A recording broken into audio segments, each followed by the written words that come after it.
ഞാൻ 6ാം ക്ലാസ്സിൽ പഠിക്കുമ്പോഴാണ് എനിക്ക് ആദ്യമായിട്ട് ആ തലവേദന വരുന്നത്. ആ തലവേദന എന്ന് പറയുമ്പോൾ ഈ തലവേദനകളുടെയൊക്കെ ആശാനായിട്ട് വരും മൂപ്പര്. പറഞ്ഞു വരുമ്പോൾ നിങ്ങൾക്ക് ഏകദേശം അറിയാൻ മതിയാവും, നമ്മുടെ മൈഗ്രെയിന്. പേര് കേൾക്കാൻ നല്ല രസമുണ്ടെങ്കിലും അനുഭവിക്കാൻ വലിയ രസമൊന്നുമില്ല. വന്നു കഴിഞ്ഞാൽ പിന്നെ അന്നത്തെ ദിവസം നോക്കണ്ട, ടോട്ടലി വേസ്റ്റഡ്. അന്നാണ് മൂപ്പരാൾ ആദ്യമായിട്ട് വന്നെങ്കിലും പിന്നീട് അങ്ങോട്ട് വരുന്നത് ഒരു പതിവായി. അവിടെ നിന്ന് അങ്ങോട്ട് ഡോക്ടേഴ്സിനെ കാണിക്കലായി, മരുന്ന് കുടിക്കലായി, ചുറ്റുള്ളവരുടെ കുറേ ഉപദേശങ്ങളായി. എന്തിന്, എൻ്റെ തലയ്ക്കകത്ത് വേറെ എന്തെങ്കിലും ആണോ എന്നറിയാൻ ഞാൻ MRI സ്കാനിങ് വരെ ചെയ്തു നോക്കി. പക്ഷേ ഒരു ഉപകാരം ഉണ്ടായില്ല. അങ്ങനെ വെറുപ്പിന്റെ അവസാനം എനിക്ക് കുട്ടിശങ്കറിനെ ഇങ്ങോട്ട് ആക്സെപ്റ്റ് ചെയ്യേണ്ടി വന്നു. കാരണം വേറെ നിവൃത്തി ഉണ്ടായിരുന്നില്ല. ഈ ഡോക്ടേഴ്സ് പറഞ്ഞ പോലെ ലൈഫ് സ്റ്റൈലിൽ ചില മാറ്റങ്ങളൊക്കെ വരുത്തിയപ്പോൾ ഈ ഇടയ്ക്കിടയ്ക്ക് വരുന്നത് മാറി ഇത് വല്ലപ്പോഴും ആയിട്ടുണ്ട് എങ്കിലും ഞാൻ ഇവിടെ ഉണ്ടെന്ന് അറിയിക്കാൻ വേണ്ടി ഇടയ്ക്കൊന്ന് വന്ന് അറ്റൻഡൻസ് ഇട്ട് പോകാറുണ്ട്. ഈ തലവേദനകൾക്ക് പുറമെ മൈഗ്രെയിൻ പേഷ്യൻസ് സഫർ ചെയ്യുന്ന വേറെ ചില തലവേദനകളാണ് നമ്മളെ ചുറ്റുമുള്ള ആൾക്കാർ. അവർ ഈ തലവേദന ഒന്ന് പണ്ടാറടങ്ങി നിൽക്കുമ്പോൾ നമ്മളോട് പറയുന്ന ചില കമൻസ് ഉണ്ട്.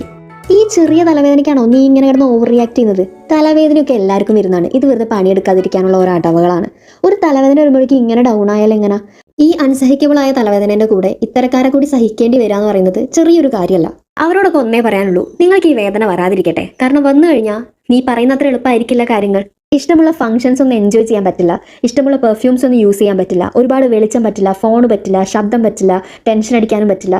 ഇനി എങ്ങാനും ഫുഡോ വെള്ളമോ ഒന്ന് ലേറ്റ് ആയാൽ അപ്പോൾ വരും മൂപ്പരാൾ ചോദിക്കാൻ. ഇങ്ങനൊരു ലൈഫ് അത്ര ഈസി ആയിരിക്കില്ല. അതുകൊണ്ട് നിങ്ങൾക്ക് അവരെ സപ്പോർട്ട് ചെയ്യാൻ പറ്റിയിട്ടില്ല എങ്കിൽ ദ്രോഹിക്കാതിരിക്കുക എന്നുള്ള ബേസിക് മാന്യതയെങ്കിലും നിങ്ങൾ കാണിക്കണം. ഇനി എന്നെപ്പോലെ മൈഗ്രെയിൻ സഫർ ചെയ്യുന്ന ആളുകളോടാണ്, നിങ്ങൾ ഈ ഒരു പ്രശ്നത്തിൽ ഒറ്റയ്ക്കല്ല.